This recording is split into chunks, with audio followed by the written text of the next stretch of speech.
This is the evolution of RSG speedrunning.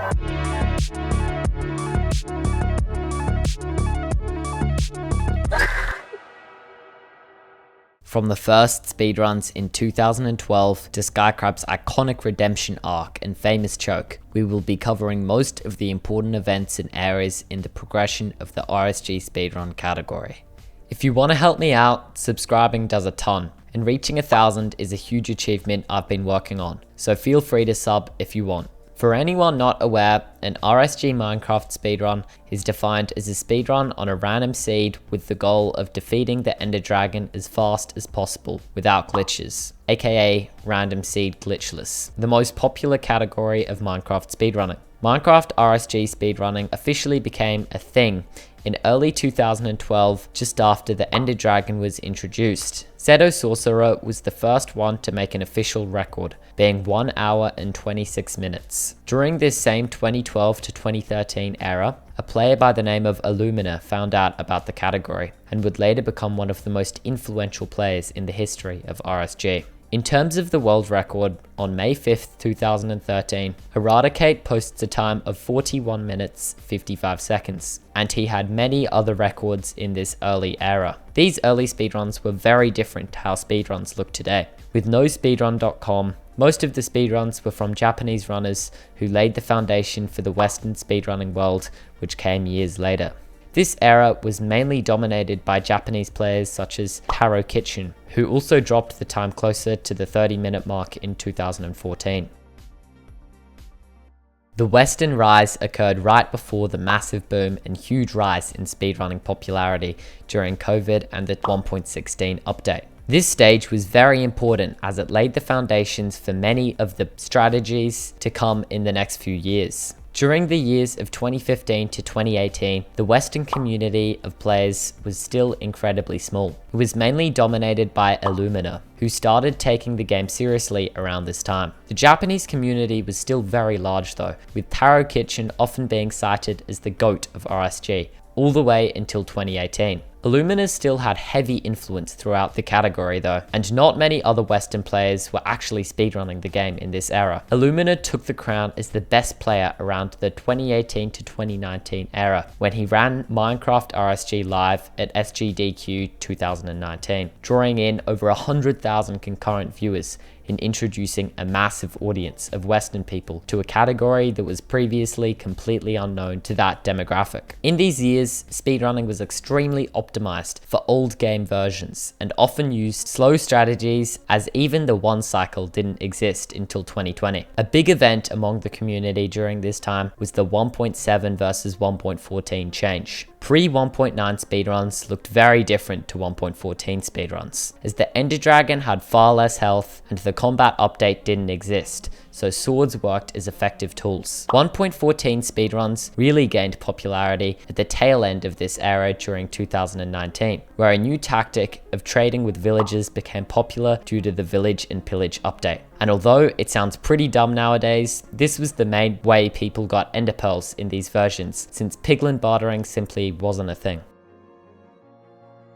2020 was when RSG speedrunning had a huge boom in popularity. Since everyone was locked indoors from COVID, it was the perfect situation for content creators to create viral content and expand the audience of RSG. A small YouTuber by the name of Dream hugely dominated this period, with his infamous speedruns gaining traction from millions of people that had never even heard of the term speedrunning before. The small streamer XQC also drew millions of people into speedrunning during this period, and tens of thousands to hundreds of thousands of people at any given time would tune in to watch the ongoing rivalry between Forsen and XQC, which is still going on to this day. Another huge reason for the explosion in popularity was the 1.16 Nether update. This update wasn't only revolutionary for the Minecraft community in general, but speedrunners especially benefited, as piglin bartering was introduced, which completely revolutionized the strategies people had for speedruns. Bartering with piglins allowed people to get an array of different items extremely quickly, but most importantly, ender pearls, which not only allowed them to easily fill all 12 ender eyes into the portal, but also allowed for much quicker travel.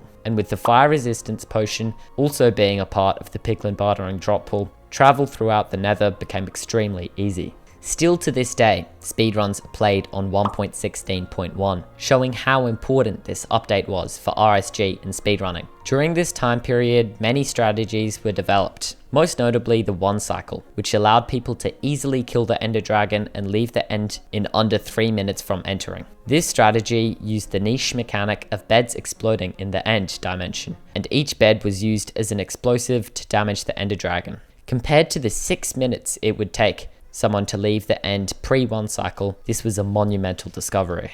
Then, in late 2020, Dream's cheating scandal was uncovered. The speedrun moderators analyzed Dream's RSG speedrunning streams and calculated that the odds of him getting the amount of ender pearls from bartering that he did would be about 1 in 7.5 trillion. This meant he was using non-allowed tools to change the ender pearl rate from the bartering drop pool to give him a significant advantage over the others. The backlash after this situation was severe, with all of his runs being removed from the official speedrun.com leaderboard, and also ended up with him gaining public widespread opprobrium for his actions. This severely damaged his reputation in the RSG community, and he went from being one of the most respected speedrunners to one of the lowest regarded. The post-pandemic era was the age where tactics were extremely optimized, and the world record was broken only a few times. To start off 2022, Cube1337X shattered Brentilda's long-standing record of 936 by reaching a time of 908. At the time, zero cycling the dragon didn't exist, and the end dimension consisted of 4-bedding the dragon in a 1 cycle. A new tactic was also formed during this time, the Ninja Brain bot. Although the Ninja Brain bot came out 2 years prior, it only really became accepted among the speedrunning community in 2022. The mathematics behind the bot are very difficult to explain or understand, nor do I have enough technical knowledge to understand how it truly works. So to put it simply, the Ninja Brain bot is basically a calculator that uses trigonometry and how Minecraft generates end portals to calculate the exact location of the stronghold by copying the angle of 2 Eye of Enders and triangulating where the stronghold will generate. All this math can be done by a human, so it's not considered cheating, although it has always been a bit of a moral dilemma in the speedrunning community.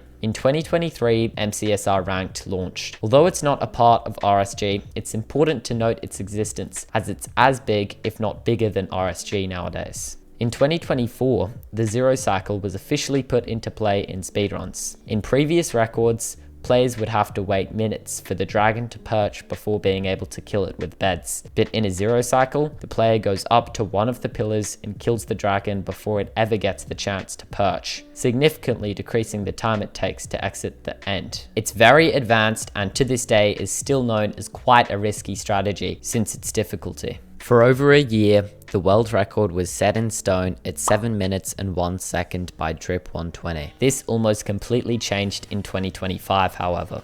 On June 3rd, 2025, the player Skycrab loaded into a village and ruined portal. Within 3 seconds of spawning in, he got a looting 3 sword, and after collecting some obsidian and diamonds from the village, he managed to enter the nether within 1 minute and 10 seconds of starting the run. He then entered the bastion at 2 minutes and completed his bartering and left the bastion at 2 minutes 47. He pearled to the fortress and reached it at 3.5 minutes, and using his looting 3 sword managed to get all 6 blaze rods from only 3 blazes. After triangulating and traveling in the nether, he reached the stronghold 5 minutes in. This pace was unheard of, and his navigation to the portal room was pretty quick, so he entered the end at about 5.5 minutes. Keep in mind, the world record at the time was 7.5 minutes. He then went up to zero cycle the Ender Dragon, and managed to defeat it in 6 minutes on the dot. All he needed to do now was enter the portal to officially complete the game, and with only half a heart left, and being on pace to beat the game in 6 minutes and 17 seconds. No. He died from an Enderman only 3 seconds before shattering the world record by more than a minute, and most likely killing the category completely. About a week after this, the player Loki got a 6 minute and 50 second time, shattering the old record, but not coming close to Skycrab's 6:17 choke. This was still a monumental achievement, as the 7:01 was held by Drip for over a year, and this finally broke the 7 minute barrier. Then, on July 27th, 2026, over a year after Skycrab's choke, he loaded into a buried treasure seed, which would soon become the seed he made history once again. After looting the BT, he searched for a magma ravine to enter the nether, and only 1 minute and 11 seconds into the run, he entered the nether right next to a housing bastion, one of the fastest bastions you can get. With only 15 ender pearls, he leaves the bastion 3 minutes into the run, and after getting incredibly unlucky with blaze rates, he leaves the fortress at 4:18. He enters the stronghold at 5.5 minutes, and he's banking off a 34% chance of 2 eyes being pre-filled in the portal, since he needs 3 ender pearls for the 0 cycle. Luckily, 2 eyes are filled in, and all he needs to do now is successfully do his 0 cycle. At exactly 6 minutes and 39 seconds, he left the end to beat the world record. This was the redemption the world was wanting to see, and even though so many unlucky occurrences happened that I didn't even mention, he managed to redeem himself and finally claimed the world record. Skycrab's story tells us that even at the lowest points, if we manage to continue and keep pushing on, eventually it will all pay off in the end.